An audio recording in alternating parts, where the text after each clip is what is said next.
অনেক মেয়েই আছেন যাদের মাসিক নিয়মিত হয় না, কখনো দেরিতে হয়, আবার কখনো একবারেই বন্ধ হয়ে যায়। সাথে থাকে পেট ব্যথা, মাথা ঘোরা, মন খারাপ আর প্রস্রাবে জ্বালা পোড়া বা অস্বস্তি। এরকম সমস্যায় একটা অসাধারণ হোমিওপ্যাথি ওষুধ আছে, সেটি হচ্ছে পালসেটিলা।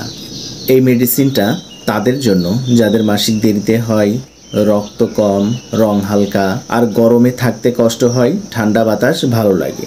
এই ধরনের মেয়েরা খুব সেনসিটিভ হয়, খুব সহজে কেঁদে ফেলে, সব সময় চাই কেউ ওকে বুঝুক, ভালোবাসুক। একটু আদর আর সাপোর্ট পেলেই ওরা ভালো থাকে। পালসেটিলা 30 শক্তির মেডিসিনটি 1 থেকে 2 ফোঁটা করে দিনে 2 বার খালি পেটে সরাসরি খেতে পারেন অথবা সামান্য পানি সহ খেতে পারেন।